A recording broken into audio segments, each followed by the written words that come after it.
बताओ क्या बात करें। मैं आप लोगों से बेटा बहुत कुछ बात करना चाहती हूँ, लेकिन सबसे पहले आपको मैं बता दूं बेटा, आप लोग इस समय एक नौकरी की तलाश में है ना? बहुत सारी परेशानियां भी होगी, घर से जो पैसे आते होंगे 20 तारीख होते होते खत्म हो जाते होंगे। एडजस्टमेंट का नाम जिंदगी हो गया। 10 दिन मैं समझती हूँ, इसी दौर से गुजर चुकी हूँ, तभी मैं कह रही हूँ कि आप बेटा, मैं आप सबसे बात करूंगी, बस बहुत ध्यान से सुनना, क्योंकि मैं आज आपको जो बताने जा रही हूँ बेटा, कहानी नहीं है, हकीकत है। और एक एक शब्द मेरा जो रहेगा बिल्कुल दिल से है और दिल तक पहुंचना चाहिए। जो मैं बताऊं एकदम हकीकत है, ध्यान से सुनना। मेरा नाम नीतू सिंह है। बहुत ही शांति के साथ सुने सारे लोग।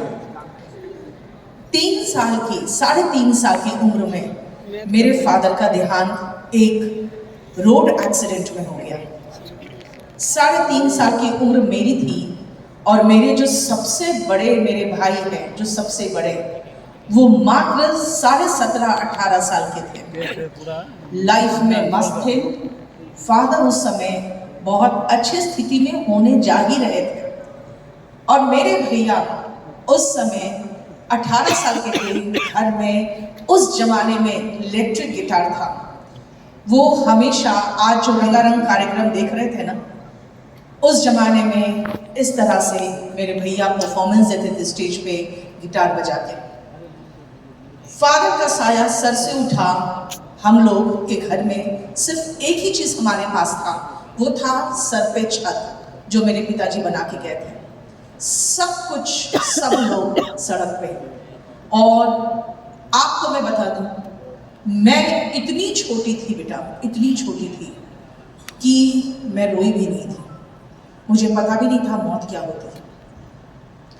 उस समय जब सब रिश्तेदार घर आ रहे थे तो मुझे बहुत अच्छा लग रहा था, इतने लोग आए। और मुझे आज भी याद है जिस तरह से मेरी माँ रो रही थी, मेरे भैया रो रहे थे।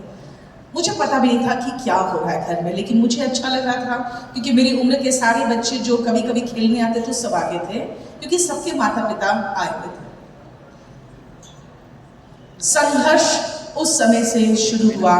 जैसे मैंने आपको कहा कि छोटी छोटी चीज के लिए आप तरस रहे हो शायद आज, वैसे ही छोटी छोटी चीज के लिए हम सभी भाई बहन तरसे। लेकिन मैं अपनी माँ का मरते दम तक, जिसको कहते हैं ना बेटा, मैं अपनी सास का मैंने पिंडदान करवाया था अपने बेटे से। उस समय उसके पिंडदान में, उनके पिंडदान, अपनी सास के पिंडदान में मैं भी बैठी थी। तो पंडित जी ने एक बात कहा था कि पिता का भी कर्ज उतारते हैं ये पिंडदान करके, माँ का कर्ज नहीं उतर सकता। उनका कर्ज में ऐसे भी तो नहीं उतार सकते हम, कोई भी अपनी माँ का कर्ज नहीं उतार सकते, लेकिन एक खास कारण के कारण मैं अपनी माँ का कर्ज नहीं उतार सकती। और वो कारण था, उन्होंने मुझे उसी कॉन्वेंट स्कूल में पढ़ने के लिए छोड़ दिया जहां पर मेरे पिता के समय में हम लोग सभी का एडमिशन हुआ था। हमारे रिश्तेदार कहते थे गोईठा में घी सुखा रही है। गोईठा तो आप जानते हैं। यस। दिल्ली में गोईठा का मतलब बताना पड़ता है गोबर के उपले, यहाँ तो सब जानते हैं हम लोग गोईठा क्या होता है। गोईठा में घी सुखा रही है, बेटी को पढ़ा रही, और बेटियों को लोग वहां पे गिरिडीह में गर्ल्स स्कूल में भेजते हैं, और जब बड़ी हो जाती है तो विमेंस कॉलेज वहां पे जो आर्ट्स का है वहां भेजते हैं। लेकिन 10th तक हमने कॉन्वेंट स्कूल में पढ़ाई की, और ये मेरे लिए एक बहुत बड़ा अचीवमेंट था, क्योंकि जब मेरा स्ट्रगल चालू हुआ और जब मैं दिल्ली आई तो घर से पैसे नहीं आ सकते थे। आपको अच्छे से पता होगा, बिहार में हम लोगों का पूरा महीने की आमदनी ही 10,000 होती है घर की, पिताजी की, है ना? और 10,000 एक बंदे का, एक बच्चे का खर्च है दिल्ली में रहने खाने का, नहीं आ सकता था पैसा। मैं अपने बल पे चली गई, मैंने कहा मैं देखूंगी। वहाँ पे जाके मैंने LLB में एडमिशन ले लिया, क्योंकि ज़िंदगी में कुछ पता ही नहीं था करना क्या है। तभी मैं मानती हूँ कि आप लोग बिहार में खासकर बच्चों को जानकारी का इतना अभाव है कि जो बच्चा जिधर देख लेता है उधर दौड़ने लगता है। जब मेरे अपनी बड़ी बहन का MBBS में हो गया, हम सभी लोग MBBS की तैयारी करने लगे थे। वैसे ही मैं आज देखती हूँ, गिरिडीह जाती हूँ तो एक मारवाड़ी का बच्चा CA करना चाहता है। क्यों? क्योंकि उसके फादर के पास बहुत बड़ा बिजनेस है और बेटा संभालना चाहेगा, क्योंकि मनी मैनेजमेंट भी बहुत बड़ी चीज होती है। उसको देख के बिहारी जितने हैं उनके भी बच्चे भी हम भी CA बनेंगे। अरे कौन सी बपोती है यहाँ पे जो तुम CA बन के क्या कर लोगे? लेकिन वो भी क्यों? क्योंकि यहाँ पे जानकारी का बहुत अभाव है। जब मैं दिल्ली गई, दिल्ली में बहुत भयंकर स्ट्रगल चालू हुआ। इतनी जल्दी कुछ नहीं मिलता। और अगर आज आपको भगवान घिस रहा है, यकीन जानो वो इसलिए घिस रहे हैं क्योंकि आपको उनको पत्थर से तराश के हीरा बनाना है। इसीलिए सबको नहीं घिसता भगवान। बहुत लोग होते हैं आराम से, एक आध दुकान है परचून का, या लड़की होगी तो शादी हो जाएगी और अपना बाल बच्चे संभालो। परचून की दुकान में लड़का बैठेगा, बीवी बच्चे संभालेगी बस। अगर आपको भगवान घिस रहा है तो जरूर कोई कारण से घिस रहा है। मुझे भी बड़ी तकलीफ होती थी भरी दोपहरी में, कई बार रिक्शा में, कभी बस से। वहां पर दो तरह की बस, अब तो मेट्रो भी यार, अब जो बच्चे कहते हैं ना मैडम बहुत परेशानी होती है, तब मैं कह देती तुम्हारे में तो मेट्रो है, तुम्हारे समय में तो ओला उबेर की फैसिलिटी है। ऐसी बसें हैं जो एयर कंडीशन बसें हैं। हमारे समय में दो तरह की बसें होती थी, एक प्राइवेट और एक DTC। प्राइवेट कहीं से निकलता नहीं था जल्दी और DTC रुकती नहीं थी, बस के पीछे दौड़ना पड़ता था बस पकड़ने के लिए। एक आध रिश्तेदार ने मुझे एक बार कहा था, क्योंकि मैं बहुत गोरी तो हूं नहीं, तो उस समय धूप में घूमने पे और ज्यादा काली हो जाती थी, तो कई लोग कहते थे, मेरे एक रिश्तेदार ने बात कह दिया कि क्या बात है दिल्ली में मजदूरी कर रही हो क्या? खराब लगता था सुन के, मजदूरी तो नहीं कर रहे हैं, लेकिन दोपहर में निकल के ट्यूशन पढ़ाने तो जाना रहता था। और ट्यूशन पढ़ाने जाने के लिए आपको गली के अंत तक पैदल तो जाना पड़ेगा, वहीं से रिक्शा मिलेगा। एक बार मेरे एक स्टूडेंट ने कहा कि मैडम आप तो पोर्शे में चलती है ना। मैंने कहा बेटा ये जो मंदिर देख रहे हो ना कोने में, बोला हाँ, क्योंकि वहीं पर मेरा क्लासरूम है, मैंने बताया उसको। मैंने कहा उसके सामने से मैं रिक्शा लेती थी। मैं तुम्हारे साथ बताओ क्या लेके आए हो? कहता है बाइक। मैंने कहा बाइक पे चल लेती, लेकिन मेरा एक एक्सपीरियंस बहुत खराब है बाइक में। एक बार मैं जब LLB कर रही थी तो उस समय बस स्टैंड थोड़ा दूर था, तो मेरा क्लासमेट कहा आओ नहीं तो तुम्हें बस स्टैंड तक छोड़ देता हूँ। मैं उसके पीछे बाइक पे बैठ गई। रेड लाइट ग्रीन हुआ, उसने बाइक ऐसे मुंह भगाया, मैं वहीं गिर गई। रेड लाइट पे गिर गई। पीछे जो गाड़ियां हैं वो हॉन्क करना शुरू किए कि जब हटेगी तब ना गाड़ी निकालेगी, क्योंकि ग्रीन हो चुकी थी। अब शर्मिंदगी माने तो मैं सर नहीं उठा पा रही हूँ, क्योंकि मैं एकदम सड़क पे गिरी पड़ी। तो मेरा वो एक्सपीरियंस एक बाइक के साथ खराब था। वरना मैं आपको फ्रैंकली बताती हूँ, मुझे कोई फर्क नहीं पड़ता, आप मुझे किसी भी गाड़ी में, किसी भी ऑटो में बिठा लो, मैं आराम से बैठ जाती हूँ। क्योंकि आदमी जहां से उठा है ना, उसको वो जमीन कभी भूलना नहीं चाहिए। और आज आप लोगों को मैं बता दूं, अगर आज आप इस तरह से मेहनत कर रहे हो, आप बहुत ऊपर जाओगे, लेकिन सही तरीके से मेहनत करना पड़ेगा। क्योंकि मेहनत तो गधा भी करता है और मेहनत मजदूर भी करता है, लेकिन वो जिंदगी भर मजदूरी करता रहता है। जब मैं भी मेहनत कर रही थी तो मैंने आपको कहा ना कि मैं ट्यूशन पढ़ाती थी। आप लोग में से कितने लोग हैं जो ट्यूशन पढ़ा के अपना गुजारा करते हो? वाह, अच्छी बात है। क्या क्या ट्यूशन मिलता है आप लोगों को? मैथ्स का और इंग्लिश का और साइंस का, यस है ना? मैथ्स, इंग्लिश और साइंस का ट्यूशन मिलता है। बेटा मुझे भी ऐसे ही ट्यूशंस मिलते थे। और आज जब मैं दिल्ली में 2-2 हज़ार बच्चों के बीच में जब पढ़ाती हूँ, कहती हूँ कहीं से भी कोई क्वेश्चन हो तो पूछो। बेटा इतना कॉन्फिडेंस कहाँ से आया? इसी से, घिस घिस कर। जब आप पढ़ाते हो ना तो आपका दिमाग सोचता है, जब आपके बच्चे क्वेश्चंस करते हैं तो दिमाग सोचता है। और ये एक्सपीरियंस मेरा आया है मेरे फील्ड में, कहां से, बिल्कुल इसी तरह से घिसकर।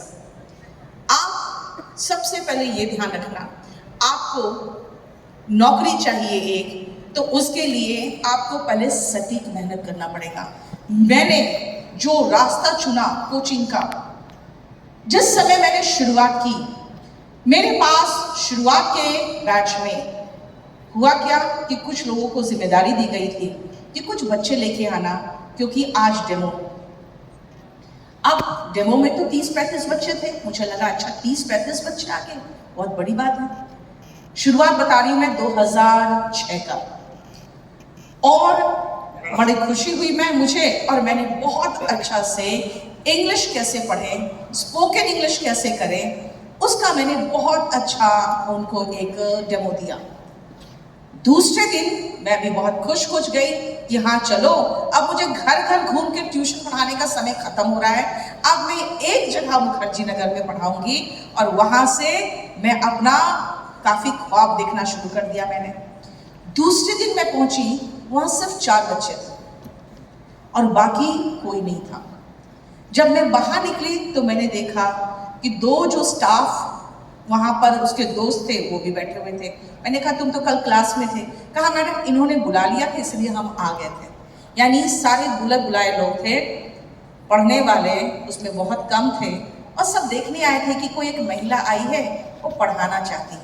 मुखर्जी नगर में पहली महिला थी मैं जो वहाँ पे एज अ कोचिंग ओनर के रूप में पहुंची थी।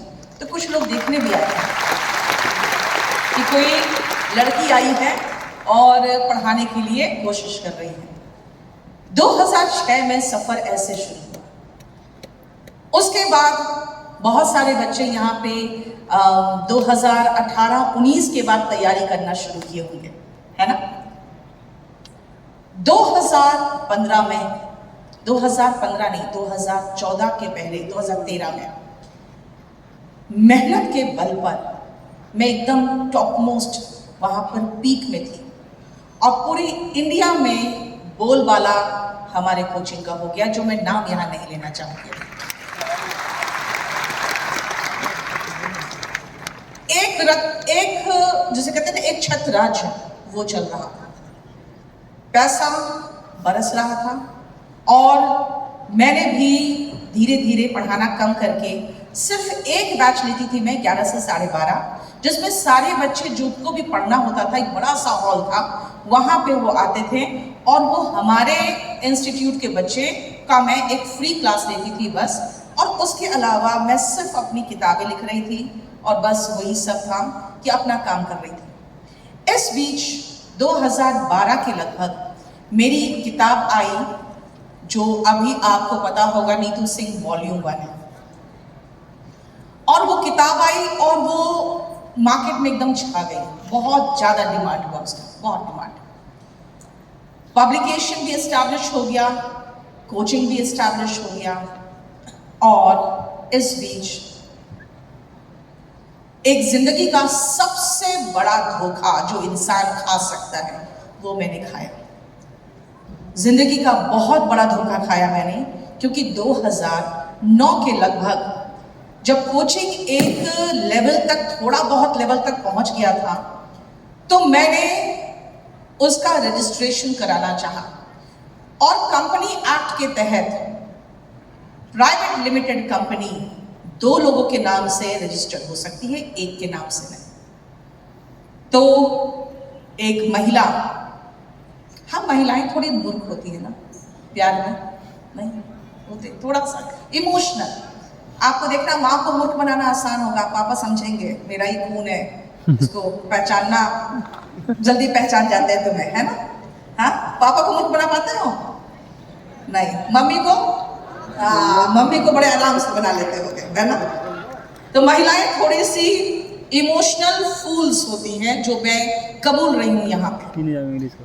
और मैंने जिंदगी में बहुत बड़ा धोखा खाया, क्योंकि मैंने जब रजिस्ट्रेशन के लिए सीए को दिया तो उन्होंने कहा सेकंड नाम किसका दे। मैंने कहा मेरे हस्बैंड का दे दीजिए। उन्होंने दोनों का नाम दे दिया, और क्योंकि वहाँ पे उन्होंने ऐसे सबमिट कर दिया, तो वहाँ पे जो रजिस्ट्रार या जो होते उन्होंने कहा अच्छा 2 नाम है, 50-50 करके उन्होंने परसेंट। और इतना छोटी सी कंपनी थी ना, कंपनी क्या, हमें लगा रजिस्टर करवा ले, क्योंकि नाम भी कुछ लोग गलत इस्तेमाल कर रहे थे फर्जी तरीके से, तो हमने कभी नहीं सोचा था इतनी बड़ी कंपनी हो जाएगी। 2014 आते आते बहुत बड़ी कंपनी हो गई, बहुत बड़ी कंपनी। लेकिन मेरा खाली एक ही काम रहता था, पढ़ाना, किताबें लिखना, पढ़ाना, किताबें लिखना। इसी बीच हमने वॉल्यूम 1 का इंग्लिश वर्जन भी निकाल दिया, और वो भी इंग्लिश मीडियम के बच्चों के बीच में जबरदस्त हिट हुआ। मैंने मैथ्स भी निकाला, हालांकि मैथ्स के टीचर से मैंने कहा था उस समय, तो उस समय के जो मैथ्स के टीचर थे उन्होंने मुझे कहा कि मैडम अगर हम सब कुछ लिख के बच्चों को दे दें तो हमारे पास कौन आएगा। और मैंने उनको यही कहा कि मैं बहुत छोटे गांव से, मैं गिरिडीह से हूँ, हम लोग दिल्ली नहीं आ पाते, हमारी औकात नहीं होती दिल्ली आने की। हम लोग में से 90% बच्चे तो दिल्ली का नाम का मतलब ये होता है कि भाई बहुत खर्चा है, तो हम क्यों ना बुक से उन बच्चों तक पहुंच सके, क्योंकि उस समय यूट्यूब का जमाना नहीं था। हम बोले हम बच्चों से उन तक पहुंच सके, जो बच्चे हम तक नहीं आ पाते, हम उन तक वो कंटेंट्स दे पाए। लेकिन उनको मैं कन्विंस नहीं कर पाई, तो फिर मैंने मैथ्स का किताब खुद लिखना शुरू कर दिया, और उसमें सारे शॉर्ट ट्रिक्स डाले जो आज भी आपके केडी कैंपस में बुक के रूप में मिलता है। इंग्लिश में मैंने यही कहा अपने टीचर से कि बच्चा तो देखेगा ना कि इतनी अच्छी किताब है, तो पढ़ाती कितना अच्छा होगी। मुझे ये किताब बच्चों तक पहुंचाने दीजिए, और ट्रस्ट मी, आज भी जो सिलेक्शंस होते हैं, आप YouTube में किसी भी चैनल को खोल के निकाल लेना, किसी भी चैनल को, आप सुनोगे कहाँ से इंग्लिश पढ़ा है, नीतू सिंह वॉल्यूम 1। वो कोई भी चैनल में कोई भी टॉपर होगा, वो अगर वो मेरे बुक का नाम नहीं ले रहा है, इसका मतलब है कुछ तो लोचा है, और वो आपको मूर्ख बना रहा है। तभी मैंने कहा कि यहाँ पे ऑनलाइन में बेटा पैसे से बहुत कुछ खरीदे जाते हैं, बहुत कुछ बेचे जाते हैं। ऑनलाइन में बहुत सारे रील जीवी है जो रील के बदले आपको मोटिवेशन का इतना ज्ञान पिलाएंगे। अरे भैया तुमने जिंदगी में खुद क्या किया, पहले ये बताओ ना, आपका स्ट्रगल क्या रहा। अपने अच्छे खासे माँ बाप को भी गरीब बताएंगे, क्यों? क्योंकि उनको लगता है गरीबी यहाँ बिकती है। जल्दी आप गरीबी से कनेक्ट कर लेते हो, पता है। अगर कोई कहेगा मैं बहुत गरीब था, बहुत लाचार था, तो आप उससे जल्दी कनेक्ट कर लेते हो। बेटा इमोशनल होना अच्छी बात है, इमोशनल फूल नहीं बनना। और हम बिहारियों में एक बड़ी समस्या है, हम बहुत जल्दी इमोशनल हो जाते हैं। हमें पता है हम इमोशनल फूल बन चुके हैं। आपके सामने जीता जागता एक महामूर्ख महिला खड़ी है, जिसने अपने 600 करोड़ के एनुअल टर्नओवर की कंपनी को गवाया सिर्फ इसलिए क्योंकि उसने विश्वास किया।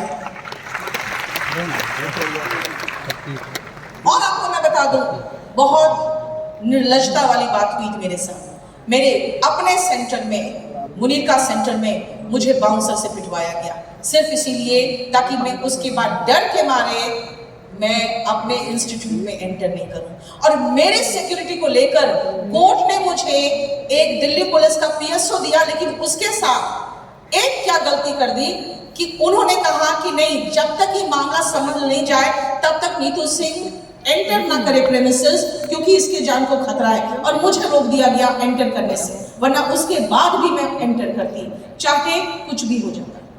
क्योंकि एक चीज है, हिम्मत तो अंदर जो बिहारियों वाला खून है वो तो खोलेगा ही ना।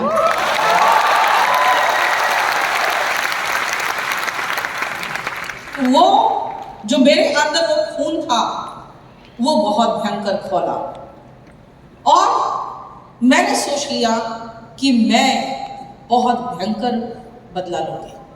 लेकिन बेटा बदला दो तरीके से लिया जाता है, अगले को मार दो जान से जाके, बदलाव हो गया। और अपने कहाँ चले जाओ, अंदर, है ना, अपने चले जाओ जेल।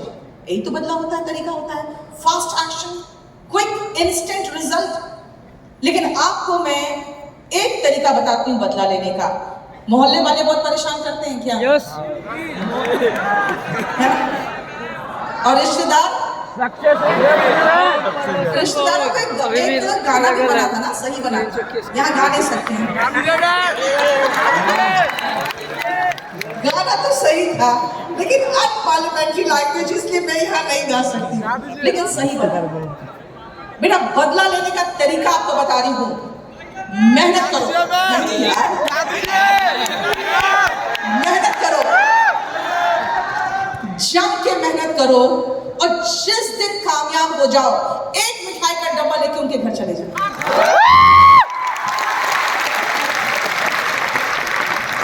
और उनके चेहरे के एक्सप्रेशन को वॉच करना, जो खुशी और जो ठंडक दिल में मिलेगी ना, और कहीं नहीं मिल सकती।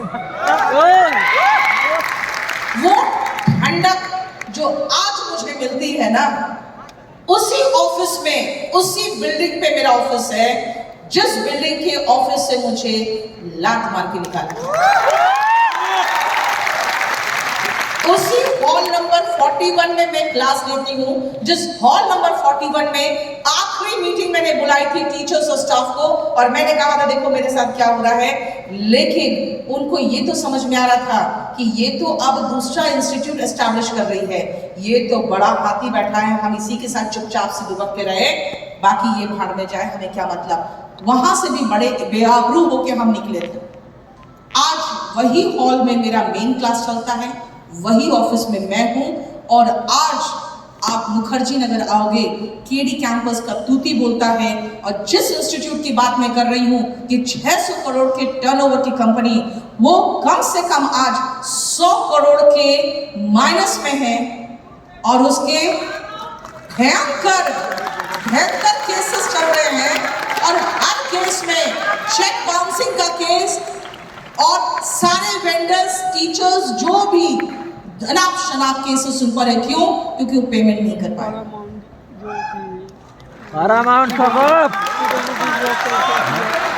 बेटा पहले मैं नाम लेती थी, अब इसलिए नाम नहीं लेती हूँ कि नाम लूंगी 2-4 बच्चों को चले जाएंगे देखने को। बेटा नाम उसका लेना चाहिए जिससे अब मुकाबला है।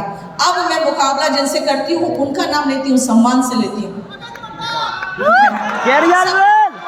सबका नाम लेती हूँ। आप यहाँ पर पटना में यार खान सर का नाम लो ना, अपना बिहारी याद ही नहीं तुम्हें? हाँ बताओ। मुझे किसी ने कहा कि ये जो विकास दीप कीर्ति सर है ना मैडम, वो मुखर्जी नगर में किसी ने कहा, उनसे ना बहुत लोग चिढ़ते हैं, पता नहीं क्यों। मैंने कहा सर वो मेरे रोल मॉडल है, वो इसलिए चिढ़ते हैं क्योंकि उनको पता वो वहां तक कभी पहुंच ही नहीं पाएंगे। और मैं उम्मीद कर रही हूँ मैं पहुंच जाऊंगी, इसीलिए उनको मैं हाई रिगार्ड से देखती हूँ। बेटा कभी किसी से मत जलो, क्योंकि जलने में, किसी का बुरा करने में इतना एनर्जी और इतना नेगेटिव एनर्जी का लॉस होता है ना, कि आप उतने एनर्जी में बहुत कंस्ट्रक्शन भरा काम करें। और आज से 7 साल पहले मैंने एक इंटरव्यू दिया था, सुमन शेखर उसमें एक होस्ट थे। मैंने उस समय कहा था कि किसी लाइन को छोटी करनी हो, उससे बड़ी लाइन खींच दो। और मैंने हमेशा यही कोशिश की, लाइन छोटी करनी थी, मैंने उससे बड़ी लाइन खींच दी। और ये मैं आपको बता रही हूँ, आज के समय में, आज मुखर्जी नगर में ऑफलाइन में सिर्फ 1 से लेकर 9 तक, अगर ऑफलाइन देखोगे तो सिर्फ और सिर्फ केडी कैंपस, बाकी 10 में आप सबको रख सकते हो। और ये मैं गर्व के साथ कह रही हूँ अपने बिहार वालों को, क्योंकि आपको बता दूं, मैं बेटा अगर मैं कहीं और बोलती तो होता अच्छा नीतू मैम घमंड खा रही है। मैं इसलिए बोल रही हूं कि बिहारी सब पर भारी। एक बिहारी ऊपर से नारी और मुखर्जी नगर में सब पर भारी हूं मैं। और एक चीज और बता दूं, बिहारी हूं इसलिए इतनी अक्कड़ हूं, कोई पंगा नहीं लेता मुझसे, कोई पंगा नहीं लेता, कोई नहीं लेता, क्योंकि सबको अच्छे से पता है कि ये रगड़ के रख देगी। बेटा फिर बताती हूँ, आप में से कई लोग सोच रहे होंगे कि अच्छा मैडम का स्ट्रगल खत्म हो गया। बेटा 2020 में कोविड आया तो मोदी जी ने कहा कि हम 21 दिन में कोरोना भगा देंगे। तो एक जनता कर्फ्यू लगा और फिर कर्फ्यू लग गया। मुझे बड़ी खुशी हुई, मैंने कहा वाह, जिंदगी में कभी ऐसा मौका नहीं मिलेगा छुट्टी मनाने का और सुबह देर तक सोने का, क्योंकि सुबह सुबह उठना पड़ता है क्लास के लिए। तो बड़ी खुशी महसूस हुई। उसके बाद वो 21 दिन बीत गया और फिर से कर्फ्यू आगे बढ़ गया, फिर थोड़ा दिन और आगे बढ़ गया, फिर पता चला जा मैं तो बेरोजगार हो गई। फिर एहसास हुआ अरे यार मैं तो बेरोजगार है ना। अब बताती हूँ फिर मैंने क्या किया। अमिताभ बच्चन का एक सेंटेंस है बेटा, बहुत बढ़िया सेंटेंस उनका, कि जब कुछ भी समझ में नहीं आए गो टू योर बेसिक्स। इसीलिए मैंने कहा फिर चली गई मैं फिर ऑनलाइन आके मैंने सीधा स्पोकन पढ़ाना शुरू कर दिया। और स्पोकन में जबरदस्त मुझे रिस्पॉन्स मिला, भयंकर रिस्पॉन्स मिला, इतना अच्छा रिस्पॉन्स कि उसके बाद फिर मैंने बच्चों का डिमांड आने लगा कि आप एसएससी की इंग्लिश में तो कराओ ऑनलाइन। फिर हम वो भी शुरू कर दिए। केडी लाइव की स्थापना हो गई और उस आपदा में मैंने भी अपने एक दो बहुत अजीज रिश्तेदारों को खोया। मेरे जिया जी का डेथ हो गया, एक दो बहुत अच्छे जान पहचान लोगों का डेथ हुआ, बहुत लोगों को खोया और मैं भी कोविड की शिकार हुई। लेकिन उस आपदा में मैंने केडी लाइव जैसे अवसर को तलाश कर आज केडी लाइव ऑनलाइन प्लेटफॉर्म पे एक बहुत मजबूत स्तंभ है केडी कैंपस के साथ खड़ा। और आज के दिन मैं आपको बता दूं, मैं जब पटना आई हूं तो केडी लाइव ने यही कहा कि मैडम एक बात बताइए क्या चाहते हैं आप। तो मैंने एक ही चीज कहा, मैंने कहा देखो बिहार में वो इनकम का स्रोत जो सोचते हो ना कि हाँ हरियाणा वाले या यूपी वाले आए पैसा दिया और पढ़ना शुरू और टेंशन सब अब आपका, आप कैसे खत्म कराओगे, कैसे पढ़ाओगे मुझे नहीं मतलब, आप 6 महीने पढ़ाओ 9 महीने पढ़ाओ, आपको पढ़ाना हम पढ़ रहे हैं। ये बिहार में ये हालत नहीं है, उनके जेब में पैसे उतने नहीं होते। दिन रात इन लोगों ने कोशिश करके हमारे ऐप में पिछले 1 सप्ताह में इतने अपडेट किए हैं और सिर्फ बिहारियों को ध्यान में रखते हैं। आप प्ले स्टोर से केडी लाइव ऐप को डाउनलोड करोगे, उसमें बहुत सारे नोट्स पीडीएफ के फॉर्म में फ्री में मिलेगा। जितना करंट अफेयर्स है पूरा कंप्लीट पीडीएफ और न्यूज़पेपर्स के भी जो बहुत इंपॉर्टेंट पॉइंट्स है सारे फ्री में। आज के दिन इन्होंने, मैंने इनको यही कहा कि देखो भाई बिहार में है ना हर सब्जेक्ट को उन लोग 200 में, जैसे जीएस में 200 में पढ़ा रहे थे, तो बच्चे वही पसंद करते क्योंकि वो उतना अफोर्ड नहीं कर पाते। इन लोगों ने पूरा कंप्लीट जीएस में history, geography, science, economics, polity, static GK सब कुछ मिला के इन्होंने आज 499 में कर दिया। मैथ्स, रीजनिंग, यहाँ तक कि मेरा वॉल्यूम 1 काफी मोटी बुक है बेटा, करीबन 500 पेज की बुक है, 480 पेज के लगभग है। उसको भी इन लोगों ने, उसका जो कोर्स है वीडियो कोर्स, वो सब इन्होंने 499 में कर दिया। लाइव एंड वीडियो पूरा कंप्लीट कोर्स आज के दिन आपको केडी लाइव में 499 में सब कुछ मिल जाएगा। और पूरा कंप्लीट जो कहते हैं ना, आप एकदम कंप्लीट लाइव लोगे, जो हमारा 5400 का कोर्स था, पूरा कंप्लीट लाइव, पूरा जीएस, इंग्लिश, रीजनिंग, मैथ्स सबको मिला के इन्होंने आज 3000 में उन्होंने कहा कि आपका जैसे आप बोलोगे वैसे करेंगे।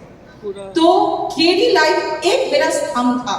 और मैं अभी ये भी बता दूं आपको, मेरा इंग्लिश बाय नीतू मैम में मैं एक गोल्डन रूल्स करके क्लास चला रही हूँ, वो फ्री ऑफ कॉस्ट है। और उसमें मैं पूरा कंप्लीट फ्री पढ़ा रही हूँ अपने YouTube चैनल पे, पूरा कंप्लीट ग्रामर आपको सारा कंप्लीट फ्री करा दे रहा हूँ। आपके पास पैसे हैं नहीं है, दोनों कंडीशन में आपके पास ये ऑप्शन है। हाँ, ये जरूर है कि हम लोग जब YouTube में पढ़ाते हैं तो बेटा YouTube में एक तरह का थोड़ा डिस्टर्बेंस भी होता है, क्योंकि बहुत सारे बच्चे क्वेश्चंस करते हैं, बहुत सारे लेवल के बच्चे आ जाते हैं। तो आप में जब हम पढ़ाते हैं तो वो सिस्टमैटिक तरीके से एक डायरेक्शन में पढ़ाते चले जाते हैं। YouTube में कभी कहते हैं मैम वॉल्यूम 1 कराइए, कभी कहते हैं गोल्डन रूल्स कराइए, कभी कहते हैं टेस्ट पेपर कराइए, तो सब कुछ थोड़ा थोड़ा कराना पड़ता है, वहाँ पे वो सिस्टमैटिक तरीके से नहीं हो पाता। लेकिन फिर वापस आती है, मैं आपको क्या बता रही हूँ, जब केडी कैंपस 1.5 साल के लिए बंद हो गया, बेटा आपके खर्चे नहीं रुकते, सरकार टैक्स नहीं छोड़ती है, आपको मकान मालिक रेंट नहीं छोड़ते हैं, उनके साथ भी बहुत बार्गेनिंग, बहुत आर्ग्यूमेंट करना पड़ता है। कुछ सेंटर्स के मकान मालिक ने तो सामान के साथ ही बंद करके रख लिया कि नहीं भाई, आप 1.5 साल का रेंट दोगे तब हम खोलने देंगे। 1.5 साल का रेंट ही वहां 60 लाख का हो रहा था। तो ऐसे कंडीशन में हमने केडी लाइव की स्थापना की और फिर हमने यही चीज देखा कि जब लॉकडाउन पूरी तरह से खुला तो हमारे पास KD publication, KD live, KD campus, ये 3 अलग अलग चीजें हो गई और इन तीनों से में लाखों लाख बच्चे जुड़े। तो हर आपदा को बेटा कोशिश करो उसको अवसर में कन्वर्ट करने का। आप लोगों के साथ बहुत समस्याएं हैं, आप लोगों की समस्याएं मैं इसलिए समझ सकती हूँ क्योंकि मैं भी उन समस्याओं से निकली हूँ। आपकी समस्या मैं इसलिए समझ सकती हूँ क्योंकि मैं बहुत छोटी थी, लेकिन मैंने अपने भैया को 18 साल की उम्र में बहुत ज्यादा स्ट्रगल करते देखा है। और एक चीज और बताऊं आपको, कई बार होता है कुछ बच्चे कहते हैं कि मैम बहुत डिस्टर्ब हूं, मैं बहुत परेशान हूं, क्या हो गया? 8th स्टैंडर्ड से ही वो मेरे साथ थी, अब उसकी शादी होने वाली है। बेटा 2 साल और नहीं होगा तो उसके 2 बच्चे भी हो जाएंगे, नहीं? Yes ma'am. अभी जो सिलेक्शन हुए पता है 20, 20.5, 21 साल के बच्चों का सिलेक्शन हुआ इस बार। 15 रैंक हो गया, 16 रैंक हो गया, 20.5 साल के। हाँ, थोड़ा उधर भी आ जाइए। अच्छा, उधर भी आ जाओ। 20, 20.5 साल के बच्चों का सिलेक्शन हुआ है और आप लोग क्या कर रहे हो? तो आप लोग कह रहे हो कि अभी तो मैडम शुरुआत ही की है। एक प्रॉब्लम और भी है, बिहार में बेटा बच्चों का जो मुझे एवरेज एज दिख रहा है वो ज्यादा दिख रहा है, क्योंकि आप लोग कुछ दिनों तक तो खुद ही ट्राई एंड एरर के मेथड से कोशिश करते चले जाते हैं। थोड़ा सा विश्वास करना, क्योंकि हम जो टीचर्स हैं बेटा, हम लोग को एक्सपीरियंस है, और जो आप लोग कई बार अपने भावनाओं के बहाव में बहते जाते हो ना, तो मैं आपको एक ही चीज कहती हूँ, कंट्रोल। फिर रहा नहीं जाता वाली फीलिंग आपकी होती है, फिर समझाती हो कंट्रोल, राइट? क्योंकि ये आप नहीं कर रहे हो, जानते हो आपके जो हॉर्मोन्स है ना, है ना? देखो अभी डांस में मैंने देखा बहुत उछाल मारना, तो तुम मैं समझ रही थी कि ये हो क्या रहा है भाई। मेरा सेमिनार और ये बिहार के इतनी अच्छी टैलेंटेड लड़कियां और लड़के हैं, इतना बढ़िया डांस दिखाए, मैंने कहा कहीं ऐसा ना हो इनके नाच देख के सब भाग जाए, हमको सुनना भी पसंद आता है, क्योंकि ये लोग इतना बढ़िया प्रोग्राम दिखा रहे हैं कि बच्चे कहेंगे मैडम आप परेश रखिए अभी, पहले हमें एंजॉय करें। तो मैंने कहा भाई पहले उन लोग सबका खत्म करा लो, एक दो प्रोग्राम लास्ट में रखना ताकि बच्चे मुझे सुनने के लिए बैठे तो सही, कहीं ऐसा ना हो कि वो लोग ही सारा स्टील कर ले शो को पूरा, है ना कहते ना, तो स्टील द शो। बहुत अच्छा लगता है देखकर कि बिहार में इतना टैलेंट है, इतना कुछ है आप में। सबसे पहले आप लोगों का जो ये भटकाव है ना प्यार मोहब्बत वाला, उसको थोड़े दिन के लिए विराम दो, है ना। नहीं होता है। और ऐसे भी यार तुम लोग को कोई नहीं पूछती, तुम लोग चुपचाप से पढ़ाई करो। एक बार एक लड़के ने कहा कि मैडम वो मुझे देखती है, और सबसे अच्छी बात क्या है ना, सबसे अच्छी बात क्या है कि बच्चे मेरे साथ बहुत कुछ शेयर करते हैं, अपनी बातें, अपनी इमोशंस को शेयर करते हैं। एक बार एक लड़के ने बताया कि मैम मुझे समझ में ही नहीं आया मुझे छोड़ के क्यों चली गई। मैंने ऐसा कुछ भी नहीं किया था और ऐसा कोई काम नहीं किया था मैंने जिससे वो मुझे छोड़ के जाती। मैंने उससे एक ही चीज पूछा, सिलेक्शन हुआ? कहा नहीं। बस जवाब यही छिपा हुआ। बेटा नहीं पूछती बेरोजगारों को, समझा करो। और अगर वो पूछेगी तो उसका बाप पूछने नहीं देगा। और जब सिलेक्शन होगा ना तो वो भी आएगी, उसका बाप भी आएगा।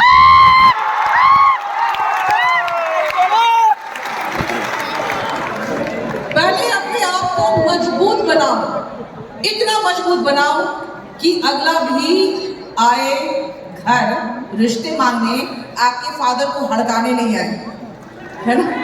अभी कोई कांड करोगे आपके फादर को हड़काने आएंगे, और जब आप कामयाब हो जाओगे ना तो जो लोग कह रहे हैं ना कि बेटा पटना में 3 साल से पता नहीं क्या कर रहा है, वही कहेंगे मैंने कहा था ये जरूर कुछ करेगा। मुझे पहले से पता था, देख के लगता था कि उसमें कुछ तो बात है। और जिसने ब्लॉक किया है ना तो तुरंत ब्लॉक से हटा देंगे। और जो रिश्तेदार आपके फोन को नहीं उठाते ना, वो भी आपका नाम प्लस आपके पोस्ट के साथ नाम सेव करेगा, ये दिखाने के लिए कि ये मेरा रिश्तेदार है, और देखो ये जीएसटी इंस्पेक्टर। अब मैं यस बेटा जो आप चाहोगे वो बनोगे। आपको मैं एक बात और बताती हूँ, बहुत लोगों ने मुझे ये कहा था इतनी बड़ी कंपनी बना के छोड़ दी हो तो अब नहीं हो पाएगा इतना। मुझे कुछ टीचर्स ने कहा था कि मैम तब बना दिया आपने, बना दिया 2015 में बहुत हाई कंपटीशन है, नहीं कर पाओगे। मैंने एक दिन के लिए भी नहीं सोचा था मैं नहीं कर पाऊंगी। पागलपन जरूरी है। जो भी चीज करना चाहो कुछ लेवल का पागलपन होना चाहिए यार। सबसे पहले प्यार कर रहे हो ना तो किसी लड़की ने से नहीं, पहले खुद से प्यार करो, क्योंकि आप बहुत प्रेशियस हो। आप अपने माँ बाप की आंखों का नूर हो, आपको समझ में आता है? हमारे लिए जो अखबार की खबर होती है कि हाँ रोड एक्सीडेंट में एक लड़का मारा गया, वो एक लड़का नहीं मरता, उसके माँ बाप भी उसके साथ ही उसी दिन मर जाते हैं। आप इतने प्रेशियस हो, आप अपने पेरेंट्स के लिए अनमोल हो। आप अपने आप को ऐसा बनाओ कि वो फक्र से कह सके कि हाँ ये मेरा बेटा है। और कभी भी जो आप लोग डिप्रेस्ड होते हो ना, डिप्रेस्ड मत हो। एक बार एक लड़के ने के कहा मैडम एकदम मन करता है मर जाए, सुसाइड कर ले। मैंने कहा कर लो कर लो, पॉपुलेशन इंडिया में तो बहुत है, राइट राइट। मैंने कहा उसके बाद भी नहीं हुआ तुम्हारा इंस्पेक्टर में, तो क्योंकि फ्रस्ट्रेटेड था, उसका सिलेक्शन नहीं हो रहा था। तो कहता है फिर उसके बाद इंस्पेक्टर बनने की क्या जरूरत है? मैंने कहा उसके बाद क्या जरूरी है? फिर मर के इंस्पेक्टर बन जाते तो मैं अभी तुमको मार देती। और मरने के बाद इंस्पेक्टर तो बनोगे नहीं, मरने के बाद तो माता पिता भी दुखी होंगे कि भाई नाक कटा के चला गया। वो तो नाम भी नहीं लेंगे डर के मारे कि पता नहीं कहीं पुलिस ना आ जाए। तो सबसे पहले आप अपने आप को प्यार करो। आप एक अनमोल रत्न हो अपने माता पिता के लिए, और फिर अपने आप को इस काबिल बनाओ कि आपके माता पिता आप पर फख्र करें। बेटा, बिहार, यूपी, राजस्थान और हरियाणा, ये 4 ऐसे स्टेट्स हैं। बहुत कड़वा बात बता दूं आपको, आपकी नौकरी नहीं होगी तो शादी भी नहीं होगी। Yes ma'am. चलो इसी बहाने आज 2 घंटा एक्स्ट्रा पढ़ेगा ये लड़का लोग, है ना? खैर शादी नहीं होगी। और लड़कियां तुम लोगों को बता दूं, नौकरी नहीं लगेगी तो शादी फट से कर दी जाएगी अगले साल। नहीं तो डर के मारे ये लोग भी पढ़ेगी। हाँ, वो भी तैयार है बेटा, एक सरकारी नौकरी सिर्फ आपको नहीं, आपके पूरे परिवार को एक रास्ते पे ला देता है। आपका पूरा परिवार एकदम निश्चिंत होकर एक जिंदगी जीने लगता है। और जब आपकी नौकरी लगेगी ना, उसके बाद देखना रिश्तों का क्या तांता लगेगा। फिर तो आप पसंद करोगे ये नहीं, ये ठीक है, ये नहीं। पापा कुछ और सुंदर बताओ कोई लड़की। हाँ? ऐसे बिहारी लोग जनरली अरेंज मैरिज ही करते हैं। इन लोग से कोई लड़की तो पढ़ती नहीं। क्या बोलो? यहाँ की लड़कियां भी शरीफ होती है ना, वो जल्दी नहीं पढ़ती है ना? नहीं, हमारी दिल्ली में सारे पापा की परी होती है, वो मस्त होती है। यहाँ तो हम लोग के कंधे पर पूरे समाज ने परिवार का जो एक सम्मान है उसका बोझ ला रखा है। कई बार मैं कहती भी हूँ वहाँ पे जनरली हरियाणा वगैरह में, मैं समझाती हूँ पेरेंट्स को। मैं कहती हूँ कि आपका नाक इतना डेलिकेट कैसे है कि आपकी बेटी अगर थोड़ा सा स्कर्ट पहन ली तो आपका नाक कट जाता है। इतना डेलिकेट नाक, बात बात में कटने वाला नाक, और रिप्लेसेबल भी है। एक बार कट गया तो मानो खत्म, मानो कट गया, हर बात में कटता है। और कितनी बार कटता है उसके बाद नाक कहाँ से आ जाता है नहीं आपके पास। तो हम लोग यहाँ बिहार में एक सभ्यता, एक मान मर्यादा को बहुत ज्यादा रिस्पेक्ट करते हैं, और इसीलिए हम लोग एक लेवल में रहते हैं। हमेशा हम लोग अपने आप को कंट्रोल में रखते हैं। लेकिन जानते हो, सरकारी नौकरी की चाह में आप लोग कुछ ऐसे यूट्यूबर्स के हाथ की कठपुतली बन गए। अरे सुनो मेरी बात, देखो बेटा, किसी भी टीचर का है ना, नाम लेके यहाँ पे मत करो इंसल्ट, क्योंकि मैं सबका कुंडली खोलने लगूंगी, है ना? तो अच्छा नहीं लगेगा। इसीलिए सारे टीचर्स सम्मान्य, सारे टीचर्स सम्मान्य, इसलिए किसी का नाम नहीं लेना। मैं ये कह रही हूँ, आप लोग कैसे भटके हो मैं बताती हूँ। बेटा, बिहार में मुझे एक चीज समझ में नहीं आया, आप लोग ग्रुप डी की नौकरी के पीछे इतना कैसे पड़ गए? यूपी में मैं जाती हूँ, लेखपाल, कांस्टेबल, बस यही है। कहा भाई ऐसा क्या हुआ? बिहार में आईएएस है, इंग्लिश आईएएस है। अच्छा चलो, ग्रुप डी की तैयारी कितने लोग कर रहे हैं यहाँ पे? कोई ना, कितने लोग फॉर्म भरे थे? कोई ना, फॉर्म कोई ना। फॉर्म तो सब भरा था, झूठ मक्कारी नहीं करते यहाँ पे। एक ना पूरा नहीं भरे थे, सुनो, यूपीएससी भरे थे। सबसे पहले बेटा आप मैथ्स पढ़ ही रहे नहीं हो, हुआ, मैं रीजनिंग तो पढ़ना ही पड़ेगा कोई भी एग्जाम। इंग्लिश खाली नहीं देंगे। जीएस पूरा पढ़ ही रहे हो, और कुछ ज्यादा ही पढ़ रहे हो, और इतना पढ़ रहे हो कि भयंकर पढ़ रहे हो, यस मैम। है ना? उसमें सिर्फ एक इंग्लिश ऐड करना है। बेटा वॉल्यूम 1 भी खाली पढ़ लो ना, काम हो जाएगा ना, है ना? हो जाएगा सिलेक्शन। यहाँ पे हम लोग इसीलिए टीम ऑफ टीचर्स आपको ऐसा दिए हैं कि जो आपको बहुत आराम से धीरे धीरे सब कुछ पढ़ाए। लेकिन अगर आप तैयारी पूरा कर लो, खाली इंग्लिश ऐड कर लो। बेटा इंस्पेक्टर बनोगे, मैं ग्रुप डी की अगर बात करूं तो बेटा वो तो ऐसे ही निकल जाएगा। ये जो 15th रैंक है ना इस बार, उसका CHSL निकल गया था, लेकिन उसने ज्वाइनिंग नहीं की। उनका कहना था मैम वो CGL ही क्रैक करना था। तो बेटा छोटे मोटे एग्जाम्स ऐसे ही निकल जाएंगे, निकल जाएगा। हाँ ये जरूर है कि बिहार में एक बहुत अच्छा डेवलपमेंट पिछले 2-3 सालों से मैंने देखा है कि रेगुलर आपका लोकल वैकेंसीज आ रहा है, बिहार पुलिस का, बिहार दरोगा वगैरह का आता है ना, BPSC सब बिका हुआ है। तो इनको लेकर भी हमने अपने KD लाइव में बहुत बढ़िया टीम के साथ BPSC लॉन्च किया है।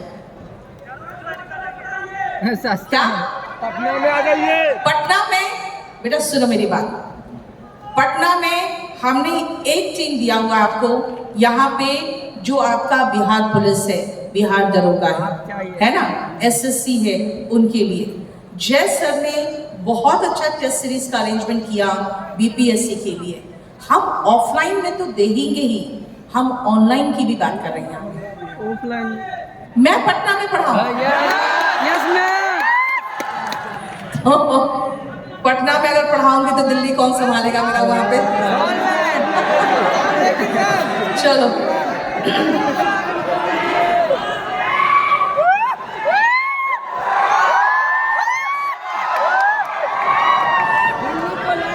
मैंने आपको मैं खास कर एक बात बताती हूँ। मैंने अपने टीम को, जो मेरा ऑनलाइन का टीम है और कुछ हमारे मीडिया मैनेजमेंट वाले जो लोग हैं, मैंने कहा बिहार चलना, वहाँ देखना कि मेरा क्या डिमांड है। तो चलो थैंक यू सो मच, ताकि जाके फिर मैं वहाँ पर भी घमंड दिखा सकूं, देखो मेरा बिहार। ऑफलाइन एंड ऑनलाइन बेटा हम दोनों इसलिए ट्राई करते हैं आपको हेल्प करने का, क्योंकि जब आप पढ़ते हो ना, तो जो अभी न्यू कमर्स होते हैं, जो अभी अभी स्कूल से जैसे 12th, मैं तो यही सजेस्ट करती हूँ बेटा आप लोगों को, कितने लोग अभी जो ग्रेजुएशन कर रहे हो, इतने लोग बेटा, हम 12th के बाद बच्चों को जनरली यही सजेस्ट करते हैं कि अगर हो पाए तो आप जो ग्रेजुएशन कर रहे हो कॉरेस्पॉन्डेंस से करो। आपके पास 3 साल रहता है ग्रेजुएशन खत्म होते होते, 4 साल 5 साल होते होते मैं कह रही हूं, जब आप एंट्री लेते हो उसके बाद 5 साल लग जाएगा। उसमें जब आप क्या हो गया, ठीक है मैं समझ रही हूँ। मैंने कहा कि ग्रेजुएशन खत्म होते होते आपके पास अराउंड 3 इयर्स रहता है हाथ में, क्योंकि पहला साल देखो बेटा, पहला साल बच्चा ऐसे भी एंजॉयमेंट के मूड में रहता है। 12th वालों को समझाना बड़ा मुश्किल होता है। हमने हंसराज कॉलेज में एक सेमिनार किया था, मैंने देख लिया था, फिर मैंने उनको कहा था कि प्लीज 3rd ईयर के बाद और 3rd ईयर के बच्चे ही हमारे सेमिनार में भेजना, क्योंकि 1st ईयर में तो वो एकदम रोमांच में रहते हैं और रोमांस ही करते रहते हैं। या तो उनसे आप प्यार मोहब्बत की बात करिए, या तो देश के लिए मरने मिटने की बात करिए। बीच का रास्ता तो उनको आता ही नहीं है। तो वही मैं समझा रही हूँ कि आपके पास 1st ईयर तो ऐसे निकल जाता है, फिर आपके पास अराउंड सीरियस स्टडीज करने के लिए लास्ट के 2 साल रहते हैं, लेकिन फाइनल ईयर में कई बार ऐसा होता है कि आपका कोई एक सेमेस्टर में कोई एक पेपर रह गया, उसके चक्कर में भी आप उसमें बिजी रहते हो। आप 20.5 साल की उम्र में मैंने देखा है बच्चे वहाँ पे सेलेक्ट होते हुए, ग्रेजुएशन खत्म होते होते आप CGL निकालोगे। यस मैम, ठीक है बेटा, सबसे मेन प्रॉब्लम क्या है कि आपका यहाँ पे सेशन लेट होता है, वो मैं समझ सकती हूँ, SSC नहीं समझती। उनका है अच्छा ग्रेजुएशन खत्म होने के बाद आप तुरंत क्यों नहीं सेलेक्ट हुए, इसका मतलब है आप भटक रहे हैं। और आपका भटकाव खासकर यहाँ मुझे इसलिए दिखता है क्योंकि स्टूडेंट खुद पहले ट्राई करते हैं, और कई लोग ये कहते हैं नहीं कोई जरूरत नहीं पढ़ने का। बेटा हम लोग आपको जो पढ़ाते हैं एग्जाम से रिलेटेड पढ़ाते हैं। इंग्लिश बोलने वाले आप में से कितने लोग अच्छी इंग्लिश बोल लेते हो? और ये बाकी लोग सब बिहारी है। हाँ? इसीलिए कोई लड़की अगर सामने से इंग्लिश बोल के निकल जाए, ये सब का गला सूख जाता है ना?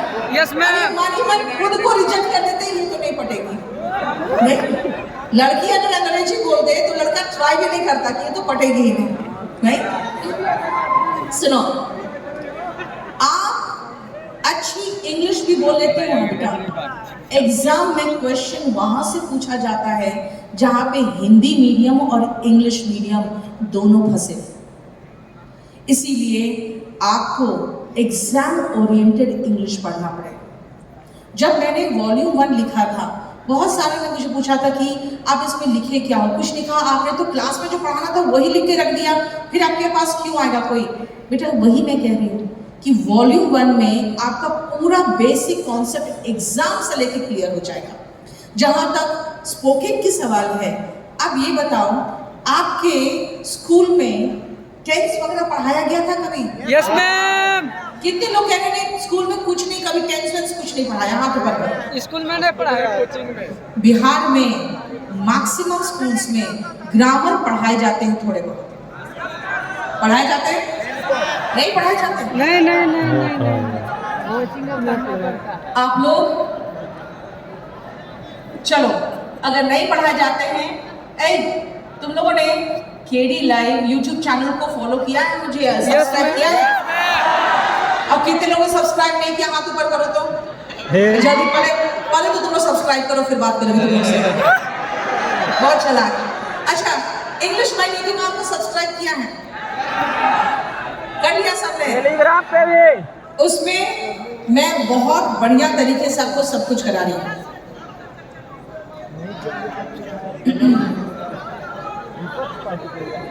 सुनो, अब मेरी बात सुनो बेटा, मेरी बात सुनो। अच्छा उधर आई, सुनो, देखो मैंने आपको एक चीज बताना बेटा, मैं यहाँ पे जो पटना में सेमिनार करने आई हूँ, ठीक है, केडी लाइफ में अपना ऑफर खोल दिया। आज केडी कैंपस ने भी कह दिया कि हम लोग आज के दिन पे 9,000 में एडमिशन ले लेंगे, पूरा हैवी डिस्काउंट देंगे, और बुक्स में भी आज बहुत ही अट्रैक्टिव ऑफर्स हैं। आपको जो हमारे कंपनीज है, उन लोगों ने आज पटना के लिए, बिहार के लिए बहुत अट्रैक्टिव ऑफर्स रख दिया है। लेकिन बेटा मैं ये सब ना सोच के आई हूँ, यस, इंग्लिश बाय नीति मैम करके, ना ये सब सोच के आई हूँ, और ना ही ये सब में मुझे कोई इंटरेस्ट है। हालांकि इन लोगों ने मुझे कहा कि आप बता देना। मैं वहां से चलने से पहले सिर्फ एक चीज कहा था मैंने, कि मैं अब इस स्टेज पर हूँ जब अगर मैं खुद को इन बच्चों की माँ भी कहूँ तो इनको ऑब्जेक्शन नहीं होगा।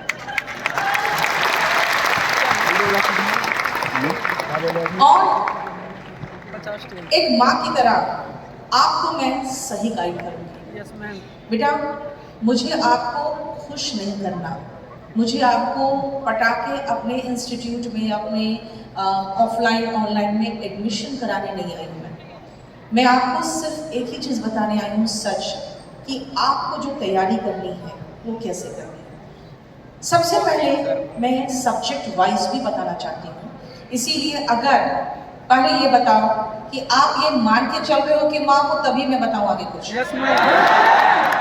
क्योंकि मैं एज केडी कैंपस ओनर में मिलने आई हूँ आपसे, और आपको मैंने सिर्फ अपनी कहानी इसलिए सुनाई हूँ 2 कारणों से।